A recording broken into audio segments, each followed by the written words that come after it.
Hello everyone, welcome back to Tottenham Logic.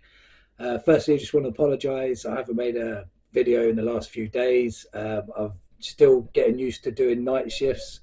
I can't adjust my routine at the moment. It's really hard, and it was just my birthday. And I just want to say thank you to everyone for your messages on my birthday. It was much appreciated. It was really nice of you. And also, talking about my birthday, I got the old retro Holston Tottenham shirt that I've always wanted since I was a kid and never got. And my wife went out to buy it for me. And that's why I love her. And that's why I married her. For things like this, I love it. Okay, I'm going to try and catch up with a lot that's been going on in the last few days. It seems to me like if you don't make a video in a day, 500 pieces of news come out. So I'll do my best.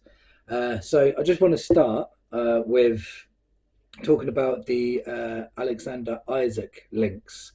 According to Italian journalist Damasio, Tottenham have made an offer to Newcastle, which involves a player plus cash deal. Apparently, Tottenham offered £40 million plus Richarlison's for Newcastle's top goal scorer, Alexander Isak. Look, there's no secret that Tottenham are in for a striker.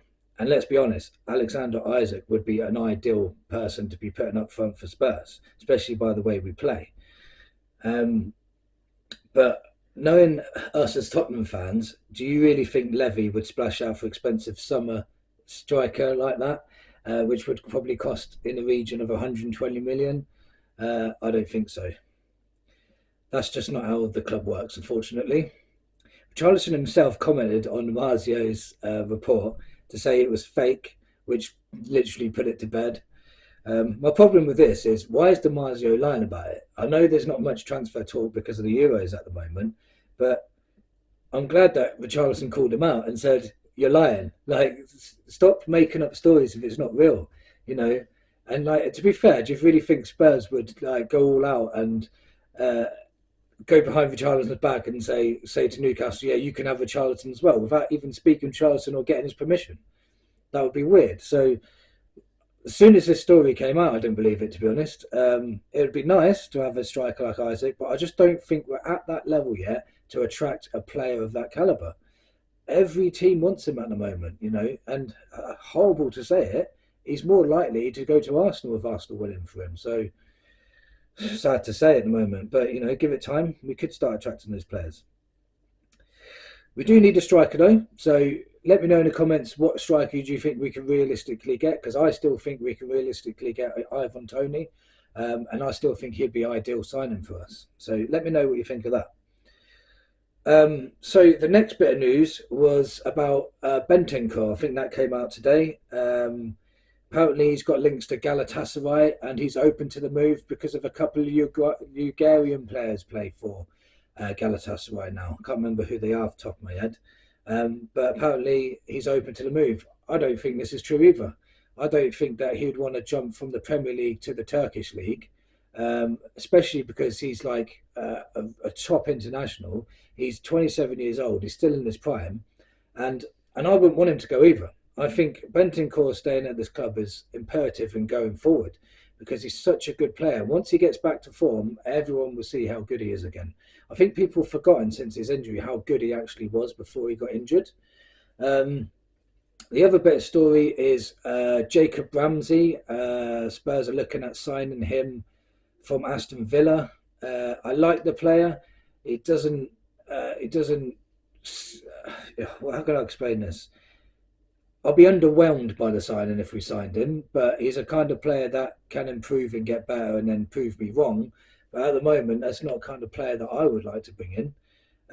If Aston Villa want to get rid of him, and Aston Villa at the moment are on our level, like top 4, top 5, and why are we buying the player that they don't want? It's just another thing that just doesn't make sense to me. So a lot of news going on, a lot of rumours about signings, but nothing concrete. Again, they're saying that they're confident of signing Eze, but at the same time, they're saying they won't pay the release clause up front. So again, there's conflicting news reports.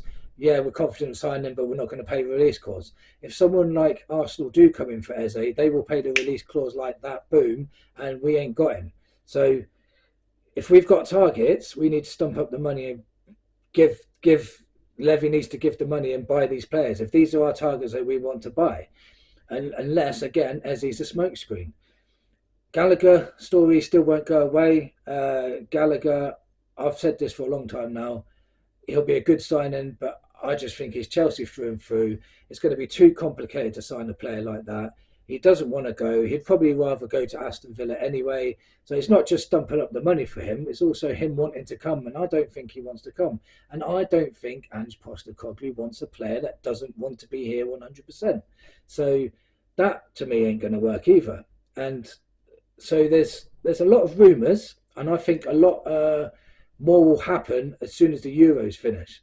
As much as I want England to do well, I want it to be over so we can get our players in, because at the moment nothing's happening.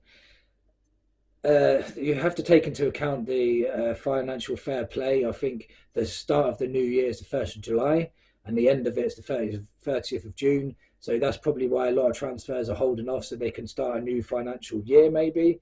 So that could be another thing. The last bit of transfer news was about Calafiori. He's having a really good Euros, which really don't help us at all because now all the top clubs want him. It seems to me like he'll end up somewhere like Real Madrid or something like that now. Bayern Munich. He'll probably end up at Juventus, to be honest, because Juventus really want him. He lives in Italy. He's Italian.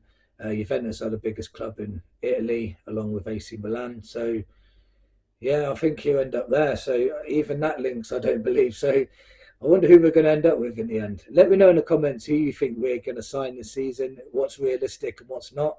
And I think you're going to see a lot more of me in the next few days and few weeks after the 1st of July and when England go out of the tournament, or if they go out of the tournament.